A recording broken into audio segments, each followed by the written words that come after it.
Centro de gravidade usando integrais múltiplas.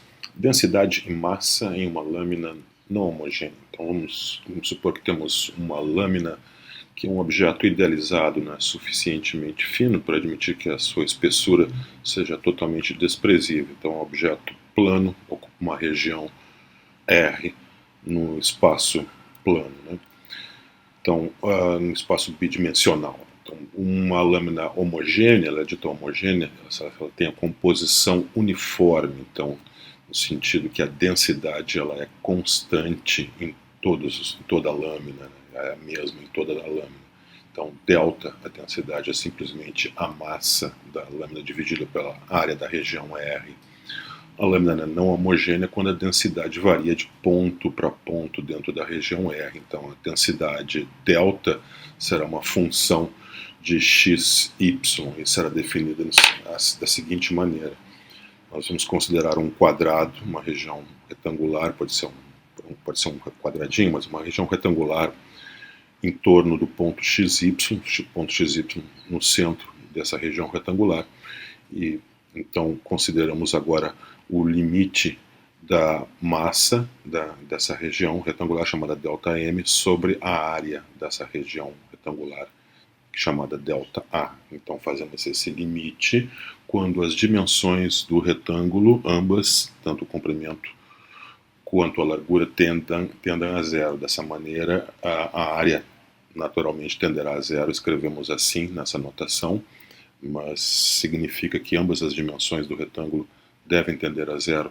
Se esse limite existir, então se essa razão tender a ΔM sobre ΔA tender a um valor, à medida que ΔA tende a zero, nesse sentido, então delta de xy será chamada então de densidade daquele ponto xy. Então, se esse limite existir, então podemos aproximar a massa do retângulo como sendo a densidade do ponto central vezes a sua área. E quanto menor o retângulo, ou seja, menores as duas dimensões, tanto o comprimento quanto a largura, melhor será essa aproximação. Essa aproximação será um valor exato no limite, quando ambas as dimensões do retângulo tendem a zero. Vamos dividir a região R em porções retangulares usando linhas paralelas aos eixos coordenados e vamos descartar qualquer porção não retangular que toque na fronteira. Então, só os retângulos que estiverem no interior da região sem tocar na fronteira.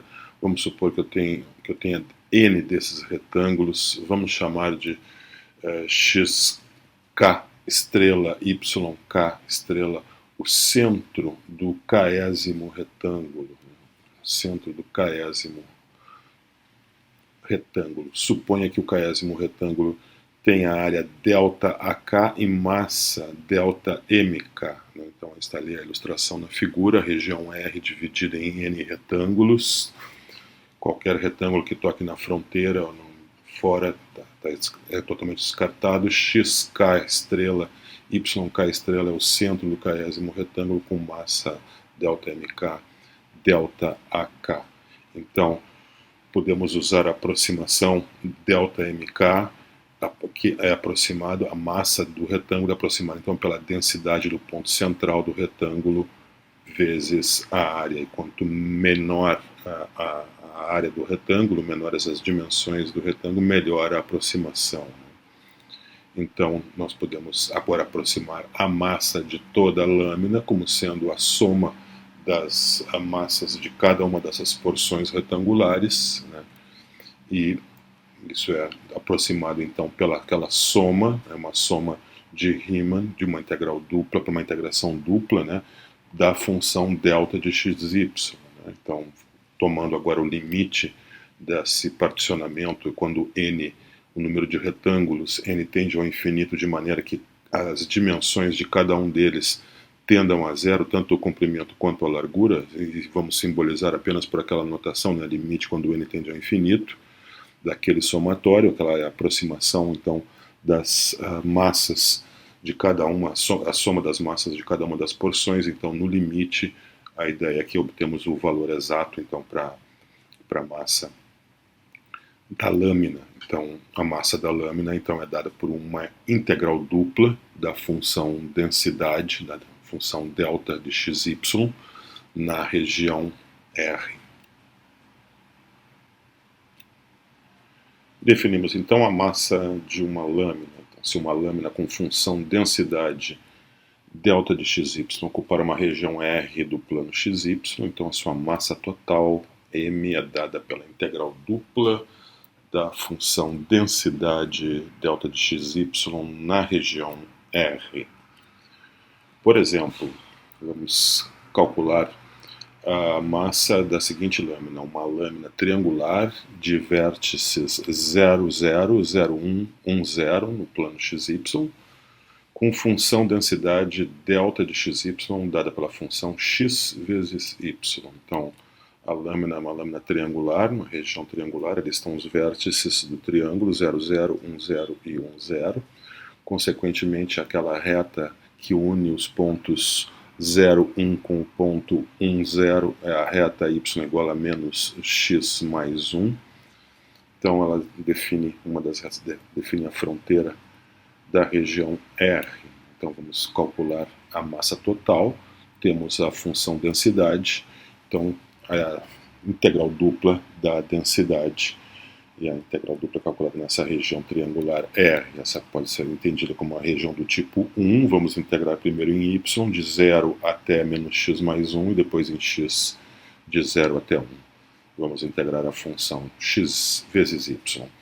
Como integral em y, x vai lá para fora, integramos em y, antiderivada y ao quadrado sobre 2, de 0 até menos x mais 1. Então, fazendo a conta, temos ali x vezes menos x mais 1 ao quadrado vezes x. Vamos efetuar esse quadrado, dividir por 2, multiplicar por x, e ali temos um polinômio, né, para integrar de 0 até 1, x ao cubo sobre 2 menos x quadrado mais x sobre 2. E a antiderivada é x na quarta sobre 8 menos x ao cubo sobre 3 mais x quadrado sobre 4, de 0 até 1. Fazendo a conta aí, 1/8 menos 1/3 mais 1/4 dá 1/24. Então, que é a massa dessa lâmina triangular. O centro de gravidade de uma lâmina não homogênea. O centro de gravidade, um ponto com coordenadas x barra, y barra, é um ponto tal que o efeito da gravidade sobre a lâmina é equivalente ao de uma só força sobre o ponto x barra, y barra. Então, se x barra, y barra estiver sobre R, sobre a lâmina, então a lâmina ficará equilibrada horizontalmente em um ponto de apoio colocado exatamente sobre o centro de gravidade, coordenadas x barra, y barra. Por exemplo, se a lâmina fosse uma lâmina quadrada, né, o centro de gravidade seria no encontro das diagonais, bem no centro do quadrado. Então, se colocássemos ali aquela seta exatamente no centro do quadrado, a lâmina ficaria totalmente equilibrada. Então, esse é o centro de gravidade de uma lâmina plana. Problema, então, suponha que a lâmina seja uma lâmina não homogênea, então com função densidade delta de x e y, uma função contínua que ocupe uma certa região R no espaço xy, então no plano horizontal xy.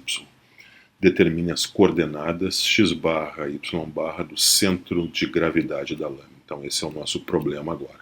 Então, para motivar a nossa discussão que vem a seguir, então se esse ponto estiver sobre a lâmina, x barra, y barra, se fosse o centro de gravidade, se colocássemos a lâmina, eu poderia dizer que a lâmina estaria em perfeito equilíbrio se tentássemos equilibrar no fio de uma faca ao longo da reta y igual a y barra. Ela passa pelo ponto, justamente ela passa pelo ponto x barra, y barra. Então, e não há tendência de rotação em torno da reta y igual a y barra. A lâmina fica totalmente equilibrada nessa reta. Ao mesmo tempo, a lâmina estará totalmente em equilíbrio se tentarmos equilibrar no fio de uma faca ao longo da reta x igual a x barra. Então, não há tendência de rotação da reta, em torno da reta, né, x igual a x barra, pelo mesmo motivo que não há tendência de rotação em torno da reta y igual a y barra. Se temos uma partícula com massa m localizada num ponto com coordenadas x e y, então o chamado momento de m em torno da reta x igual a a é dado pelo produto da massa vezes a distância x menos a da massa até a reta x igual a a. Esse momento, esse produto, m vezes x menos a, m vezes a distância da massa até a reta, até o eixo de rotação, ele mede a tendência da massa a produzir rotação em torno da reta x igual a. De modo semelhante, o momento de m em torno da reta y igual a c, como mostra ali na figura, né, é m vezes y menos c, então a distância m vezes a distância da massa até a reta y igual a c, e esse produto mede a tendência da massa a produzir rotação em torno da reta y igual a c. Então agora vamos supor que a gente tem n massas, como se tivesse uma lâmina com uma folha de papel com um peso desprezível, super leve, e que eu coloque sobre essa lâmina de papel com peso desprezível, eu coloque n pezinhos, né? N massas enumeradas, M1, M2, M3, etc., Mn. E eu gostaria de saber a tendência, vamos examinar a tendência de rotação desse sistema, né, onde desses N pontos que estão localizados ali sobre a lâmina de papel com peso desprezível, a tendência desse sistema a fazer rotação em torno da reta x igual a x barra e da reta y igual a y barra. Então, como seria o equilíbrio? O equilíbrio aconteceria, então, se a soma, né, dos momentos, né, a soma dos momentos em torno de cada uma dessas retas, né, fosse zero. Então, eu teria ali o sistema equilibrado e um fio de faca colocado ao longo da reta x igual a x barra, né, se eu colocasse uma faca ali sobre a reta x igual a x barra, o sistema todo ficaria equilibrado, né, se aquela soma ali, somatório de k igual a 1 até n de mk, as massas, vezes xk menos x barra fosse zero. E se eu colocasse uma faca sobre a reta, ao longo da reta y igual a y barra, aí então o sistema ficaria equilibrado se aquela soma, a outra soma dos momentos em relação a y, né, fosse zero. Então o equilíbrio é atingido se eu tenho então essas duas somas iguais a zero, então, e eu tenho equilíbrio exatamente no ponto de intersecção x barra y barra. Então agora temos os elementos para calcular o centro de gravidade de uma lâmina plana com densidade variável, com função de densidade delta de x, y variável, uma lâmina que ocupa a região R no plano XY. Vamos dividir a região R em porções retangulares, usando as linhas paralelas aos eixos coordenados e descartando porções não retangulares que toquem na fronteira da região R. Então vamos ficar apenas com retângulos no interior da região R. Vamos supor que existam N tais retângulos e vamos supor que o késimo retângulo tenha área delta AK e massa delta MK. Vamos chamar de xk estrela e yk estrela o centro do késimo retângulo, na intersecção das diagonais, o centro do retângulo, como mostra ali a figura. Então a região R é dividida em N retângulos interiores com massa delta M1, delta M2, delta M3, etc., delta Mn, de K igual a 1 até N. As áreas dos retângulos são ΔA1, ΔA2, etc., ΔAN. O centro de cada um dos retângulos, x, ou do késimo retângulo, xk estrela, yk estrela. Vamos supor que toda a massa do késimo retângulo, ou seja, todos os retângulos, esteja concentrada nos seus pontos centrais. Então, a massa do késimo retângulo está concentrada no ponto xk estrela, yk estrela. Então, nós podemos aproximar a massa do késimo retângulo pelo produto da densidade no ponto central, vezes a área do retângulo. Né? Quanto menor o retângulo, como menor tanto em comprimento quanto em largura, à medida que a largura e o comprimento vão tendendo a zero, melhores serão as aproximações até que chegam num limite, teremos o valor exato. Então, a soma, aquela somatório de xk estrela menos x barra vezes delta mk, de k igual a 1 até n, mede a tendência de rotação de um sistema dos n retângulos em torno da reta x igual a x barra, já que o centro de toda a massa, né, dos retângulos estão localizadas sobre os seus pontos centrais. Então é como se eu tivesse um sistema com n pontos, né, n pontos, nos casos, os centros dos n retângulos. Esse produto, então, ele mede a tendência de rotação é o momento em torno da reta x igual a x barra. Substituindo ali ΔMk pela aproximação, né, pelo produto da densidade vezes a área, né, temos então aquela soma, que são somas de Riemann, né, para a integração dupla, né, porque o ΔAk significa as áreas dos retângulos, mas a função que será integrada é a função x menos x barra vezes delta de xy, né? São somas de Riemann dessa função. Então, quando eu tomo o limite ao n tender ao infinito, né, aumento o número de retângulos, faço o número de retângulos naquele particionamento da lâmina tender ao infinito, de modo que os comprimentos e as larguras de todos os retângulos tendam a zero,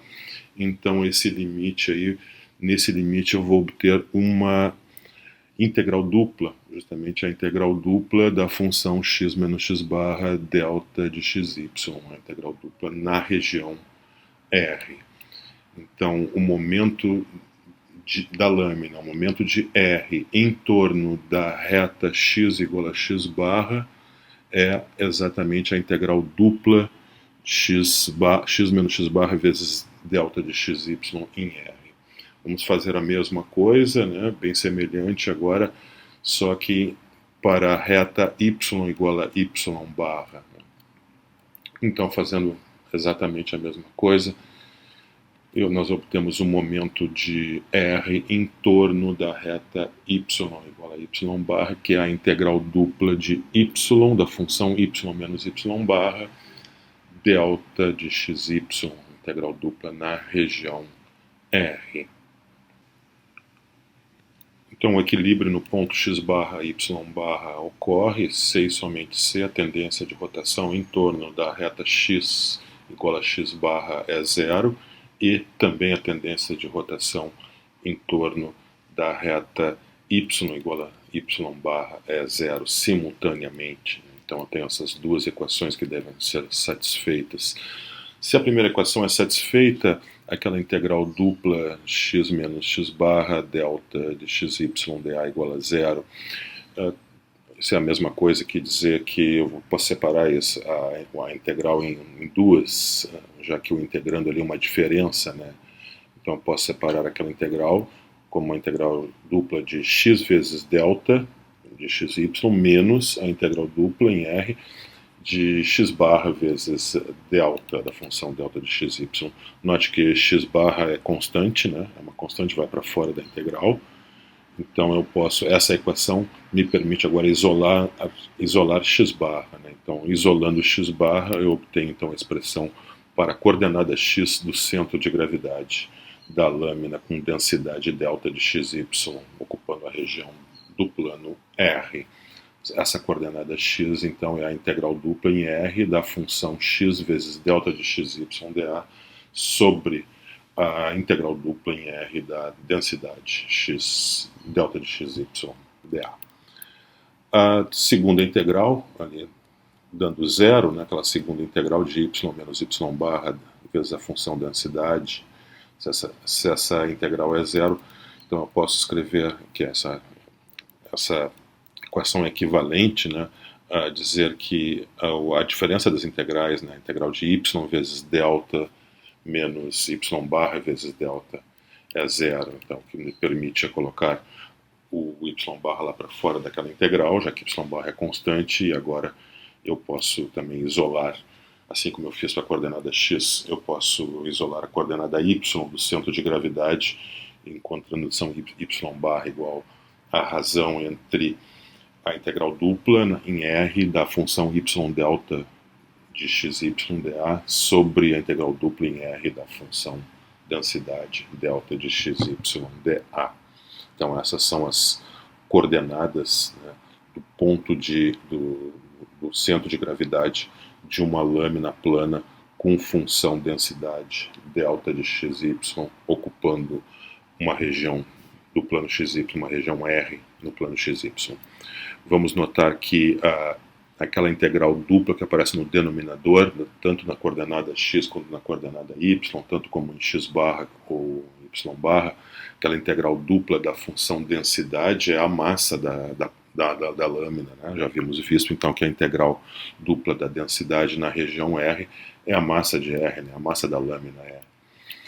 Enquanto que aquela integral de x vezes delta de xy na região R, esse é o momento da lâmina em torno da reta x igual a zero, né? Se fosse x menos x barra, seria o momento em torno da reta x igual a x barra. Como está ali apenas x, então poderia escrever isso como x menos zero. Então é o momento em torno da reta x igual a zero, que é o eixo y. Então isso é chamado na literatura de MY, M maiúsculo Y, e é o momento da lâmina em torno do eixo Y. Então aquela integral que aparece no numerador da coordenada x do centro de gravidade é o momento da lâmina em torno do eixo y. Essa é a interpretação física, né? Enquanto que o numerador da coordenada y do centro de gravidade da lâmina, eu vou chamar de mx, este aparece ali no numerador, né? É o momento em torno da reta y igual a zero, ou seja, o eixo x. Então eu posso escrever agora as coordenadas do centro de gravidade, coordenada x, então, como uma razão entre o momento em torno do eixo y e a massa total da lâmina, enquanto que a coordenada y é a razão entre o momento em torno do eixo x e a massa total da lâmina.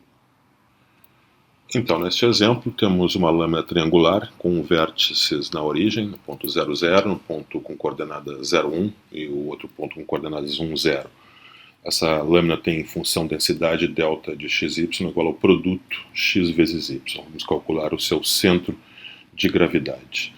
Então, aí está a figura, a ilustração, a lâmina, né, ocupando aquela região do espaço R, aquela região triangular. Já havíamos calculado anteriormente a massa dessa região da R, né, dessa lâmina, como então sendo a integral dupla da densidade na região R, uma região do tipo 1, integrando então a função xy e y variando de 0 até menos x mais 1, e depois em x de 0 até 1, né, já havíamos obtido esse valor que é 1/24. Esse é o valor então da massa da lâmina. Vamos calcular o momento em relação ao eixo y, então essa é a integral dupla em R da função x vezes delta xy. Então é x vezes xy, ou seja, x quadrado y. Essa é a função a ser integrada na região R. Então, mais uma vez, usando a integração do tipo 1, integração iterada, integramos a função x² y, primeiro em y de 0 até menos x mais 1 e depois em x de 0 até 1. Tá ali a antiderivada, integrada de 0 até menos x mais 1. Então, fazendo a conta, temos que integrar de 0 até 1 a função x² sobre 2 menos x ao cubo mais x² sobre 2. Está aí a antiderivada de 0 até 1. Fazendo a continha, ali temos 1/60. O momento da lâmina em relação ao eixo x é a integral dupla da função y vezes delta de xy na região R. Então é a função y vezes xy que dá xy².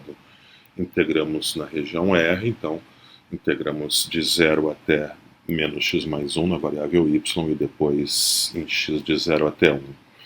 Na variável y, a integral de y² dá y3 sobre 3, né, antiderivada. Então, de 0 até menos x mais 1.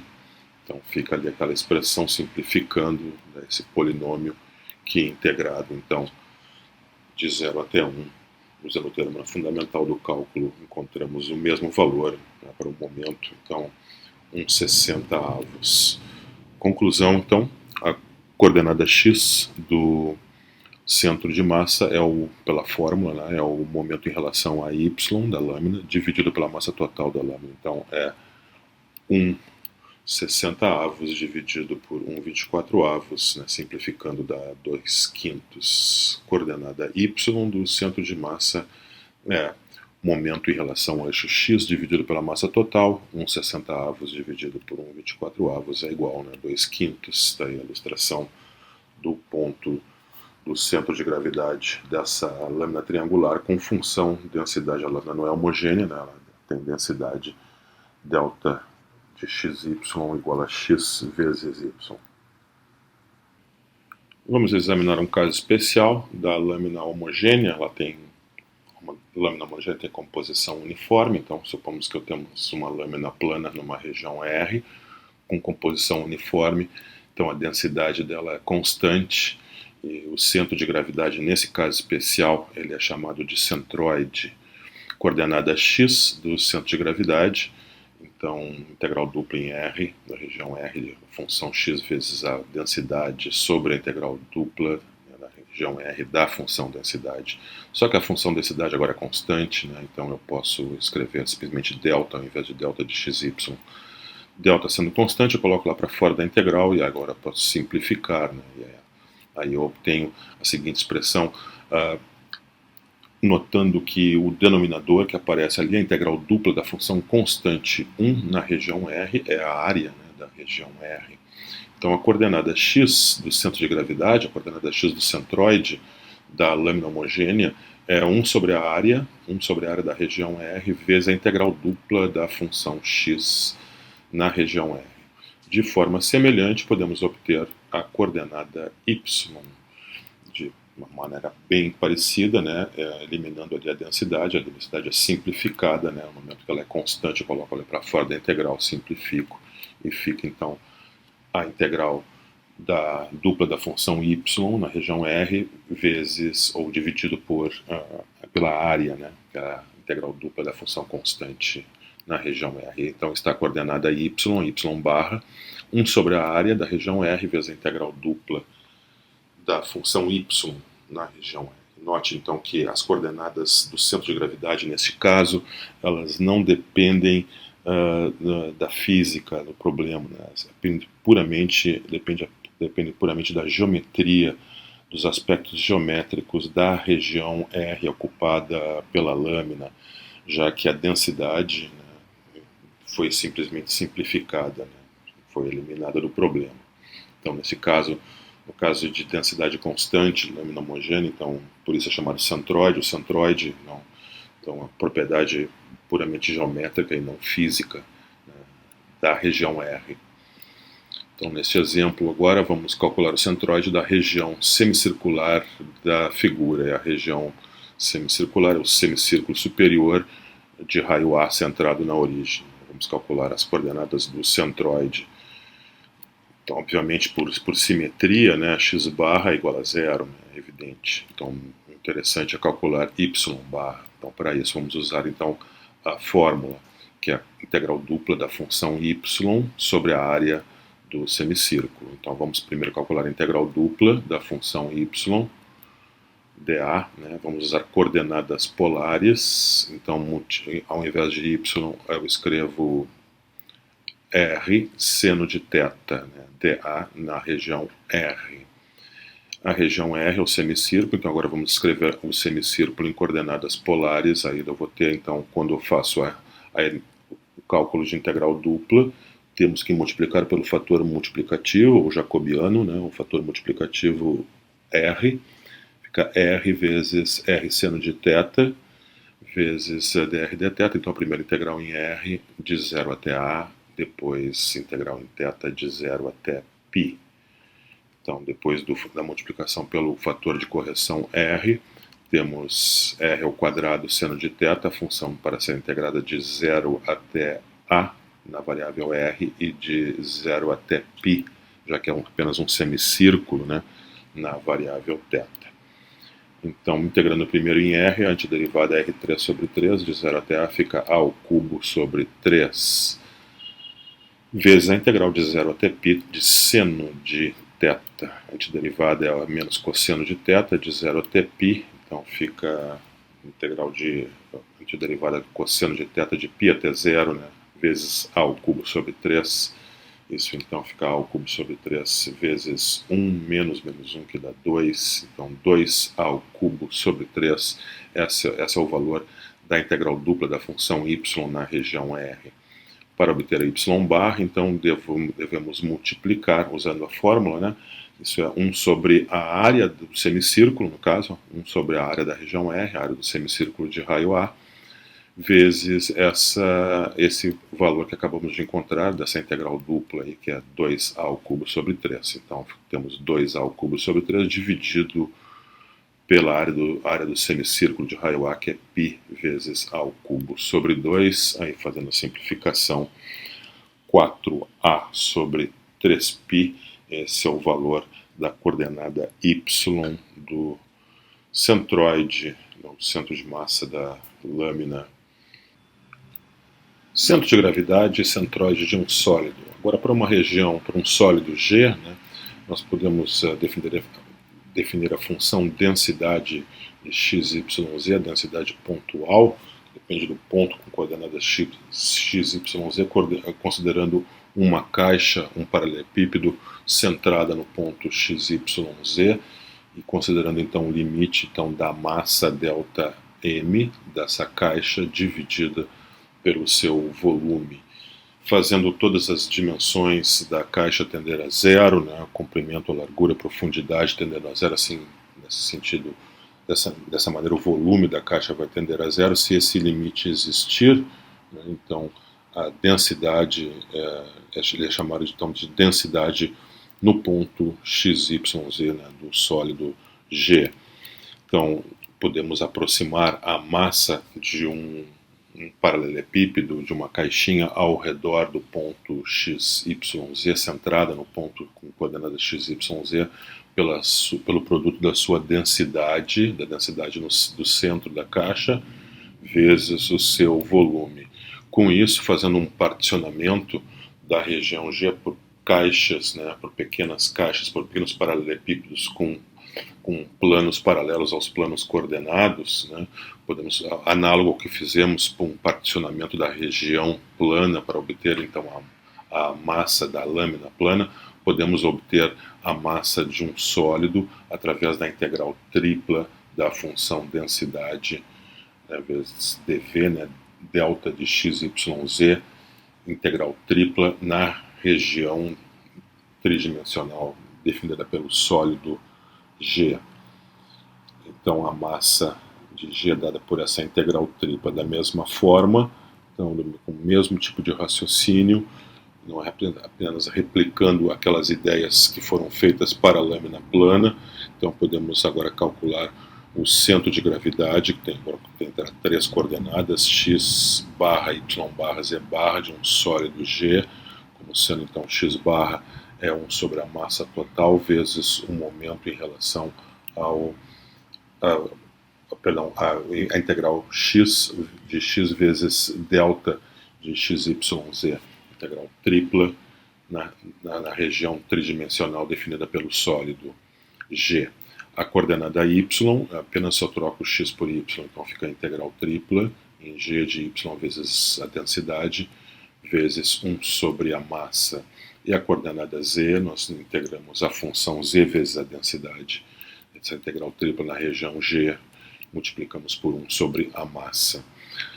No caso da densidade ser constante, né, nós podemos simplesmente fazer aquela simplificação que já tinha sido feita, já que a massa é a integral tripla da densidade. Então, no caso, a densidade constante ela desaparece da fórmula acima e a massa, então, ali é substituída pelo volume, já que aparece a integral tripla da função constante 1 dV, né, na região G, é o volume do sólido. Então, no caso do centroide, ou seja, sólido homogêneo, densidade constante, as coordenadas do centroide, coordenada x barra é 1 sobre V, volume do sólido, vezes a integral tripla de x. Na região G, a coordenada y é bastante semelhante, basta trocar x por y da mesma forma para a coordenada z. Então estão aí as coordenadas x, y, z do centroide de um sólido G. Então, por exemplo, vamos calcular a massa e o centro de gravidade de um sólido cilíndrico de altura h e raio A. Raio da base igual a A, supondo que a densidade em cada ponto seja proporcional à distância entre o ponto e a base do cilindro. Então, nós vamos considerar o cilindro com a equação x2 mais y2 igual a A, limitado pelos planos z igual a 0 e z igual a h, né? Para ter então um cilindro de altura h e raio da base igual a. O cilindro é centrado com um eixo central z. Então, a densidade em cada ponto ela é proporcional à distância entre o ponto e a base do sólido, que é o plano xy, ou seja, a densidade é simplesmente uma constante positiva, constante de proporcionalidade, vezes essa distância do ponto até a base é a coordenada z do ponto, né? Então, delta de xyz, na verdade, é uma função apenas de z, k, uma constante supostamente conhecida. Então, k positivo, a constante de proporcionalidade. Então, a massa do sólido é a integral tripla da densidade. A densidade é k vezes z, vamos fazer a integral tripla, então, no sólido G, né, que é o sólido cilindro com a equação x2 mais y2 igual a ao quadrado, limitado pelos planos z igual a 0, z igual a h. Então, em coordenadas cilíndricas, né, já multiplicando pelo fator de correção r, temos r vezes a função k vezes z, e z varia de 0 até h, né, o r, o raio da base, de 0 até a, e o ângulo polar de 0 até 2π, a volta completa. Então, vamos integrar a função primeiro em z, é a função z, então k vezes r é constante, vai lá para fora, a antiderivada z quadrado sobre 2, de 0 até h fica h ao quadrado sobre 2, agora integro na variável r, k vezes h ao quadrado sobre 2 é constante, a antiderivada r2 sobre 2, de 0 até a fica a ao quadrado sobre 2, então aquela constante ali. Integro na variável θ agora de 0 até 2π, então fica 2π vezes aquela constante que simplifica o 2, então k vezes π vezes o raio da base ao quadrado vezes a altura ao quadrado sobre 2, essa é a massa do cilindro. Então agora vamos por simetria, vamos já considerar que o centro de gravidade está centrado na origem, né? As coordenadas x e y do centro de gravidade são 0, né? Estão na origem do plano xy, e é claro, a única coisa que interessa para calcular é a coordenada z, que é a coordenada que é interessante, né? Já que para o plano xy, né, a densidade não varia, né? A densidade varia só em relação a z, portanto, a única coordenada interessante a ser calculada é a coordenada z do centro de gravidade, então, que é 1 sobre a massa total, vezes a integral na região G, do sólido G, no cilindro, da função z vezes a densidade. A densidade é k vezes z, então eu tenho 1 sobre a massa vezes a integral tripla da função k vezes z quadrado. Então k já coloco lá para fora, fica k sobre a massa, né? A massa total, já calculamos ali, estaria aquela expressão ali, k vezes π vezes a ao quadrado vezes h ao quadrado sobre 2. Isso vamos deixar indicado ali e substituir apenas no final. Então temos a constante de proporcionalidade dividido pela massa, vezes a integral tripla da função z quadrado no sólido cilíndrico G. Então vamos usar coordenadas cilíndricas, porque é mais fácil de calcular essa integral. Então z das coordenadas cilíndricas é igual a z das coordenadas retangulares, fica ali como está. O fator de correção para o cálculo de integrais triplas em coordenadas cilíndricas é a r, então multiplicando por r, a função fica rz quadrado. E agora eu tenho a descrição do cilindro ali, o z varia de 0 até h, o raio da base de 0 até a e o ângulo polar de 0 até 2π. Tem que multiplicar pela constante k sobre m. Então, integrando na variável z, antiderivada z3 sobre 3, de 0 até h fica h3 sobre 3. Então, fica lá k vezes h ao cubo sobre 3m, a constante. Temos que integrar, então, r dr, né, de 0 até a. Isso dá R2 sobre 2, de 0 até a fica a ao quadrado sobre 2. Então está lá a constante lá para fora, que deve ser multiplicada ainda pela integral de 1 de 0 até 2π, né? 1 vezes dθ de 0 até 2π, que é 2π.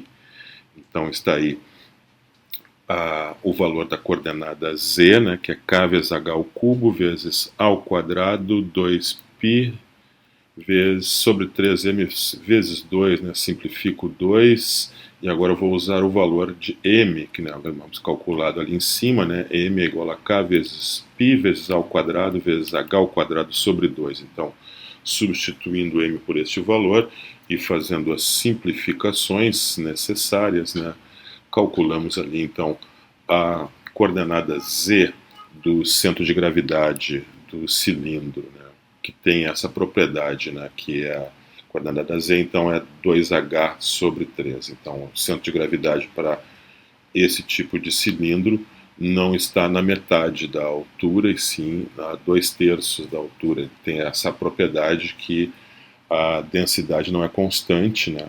Para um cilindro com densidade constante, o centro de gravidade deveria estar no centro, né? Na metade da altura. Mas, como a densidade não é constante, ela é proporcional à distância entre o ponto e a distância entre o ponto e a base do sólido, né? Então, o centro de gravidade tem essa coordenada um pouco diferente. Então, 0 para x, 0 para y por simetria, e coordenada z 2h sobre 3. Mais um exemplo, então, vamos encontrar o centróide do sólido G, delimitado abaixo pela folha do cone z igual a raiz de x2 mais y2, e acima pela esfera x2 mais y2 mais e2 igual a 16. A esfera x2 mais y2 mais x2 mais y2 mais e2 igual a 16, é a esfera centrada na origem de raio 4. Então essa parte superior é a cobertura da casquinha de sorvete, né, que é o nosso tipo de sólido G, que está sendo considerado ali abaixo. Temos o cone de equação z raiz de x2 mais y2, que em coordenadas esféricas é simplesmente π sobre 4. Né? Em coordenadas retangulares, a esfera de raio 4 centrada na origem tem a equação x2 mais y2 mais e2 igual a 16. O cone tem a equação raiz de x2 mais y2. Essas foram as equações que recebemos lá no enunciado.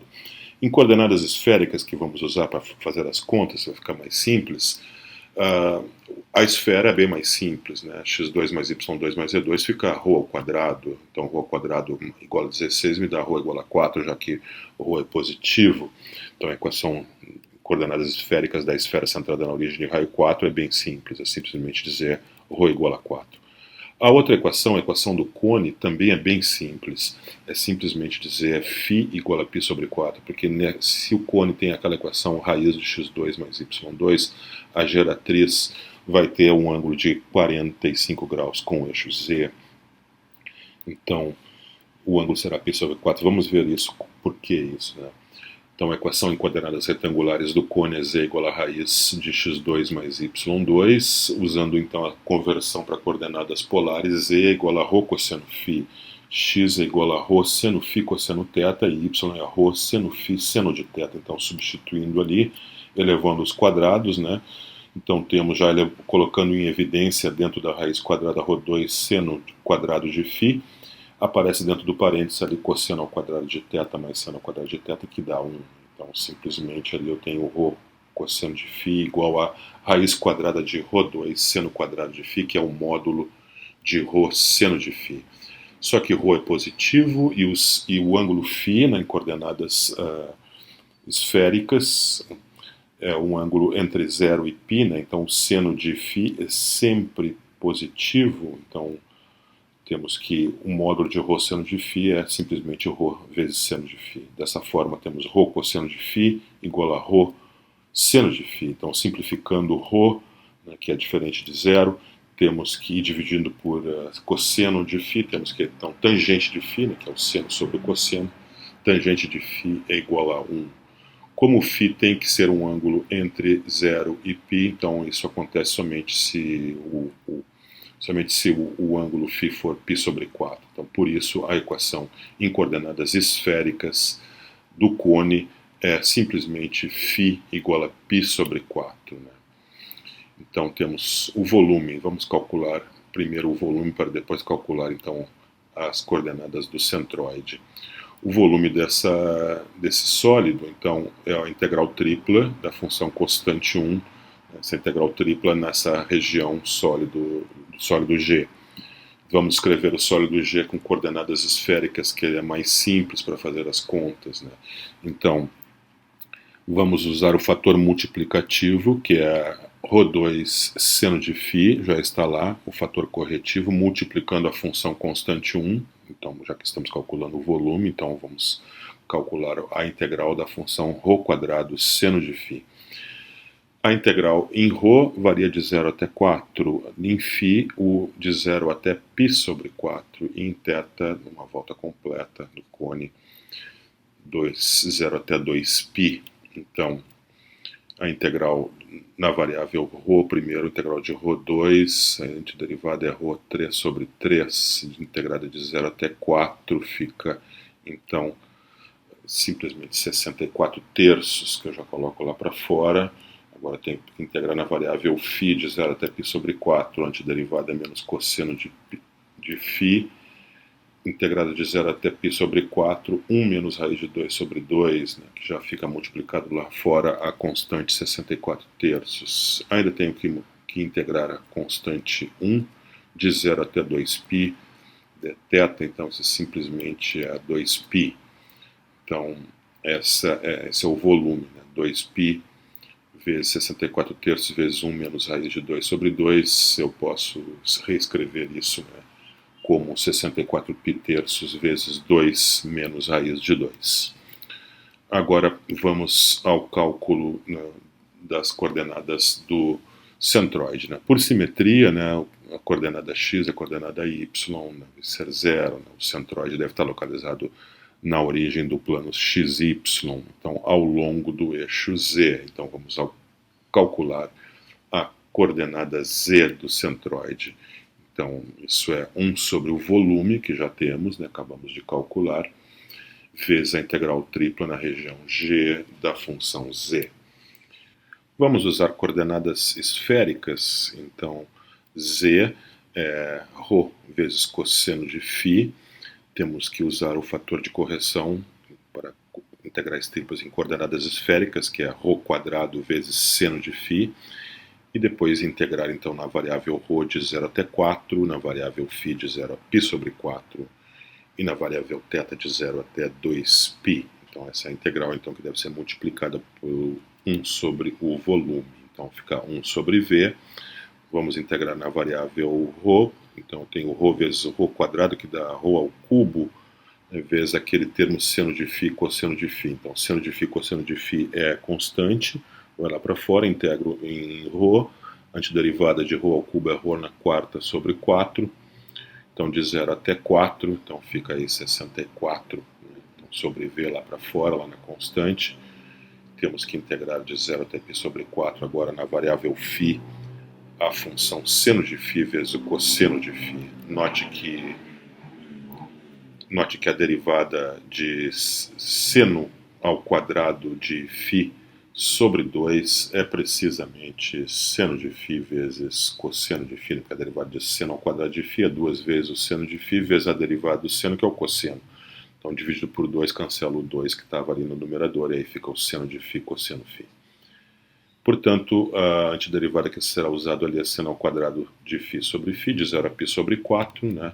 Substituindo φ por π sobre 4, depois por 0 e fazendo a conta, já simplificando, eu tenho então 16 sobre v vezes a integral de 0 até 2π da função constante 1, né, dθ, integral em θ, da função constante 1, então isso é 2π, então isso dá 32π sobre v. O volume deste sólido, havíamos calculado ali, é 64π terços vezes 2 menos raiz de 2, então fazendo a substituição do volume por essa expressão e simplificando, né, temos então o valor da coordenada z, que está ali 3 sobre 2 vezes 2 menos raiz de 2. Então, o centroide deste sólido tem coordenadas, então, 0, 0, e coordenada z igual a 3 sobre 2 vezes 2 menos raiz de 2.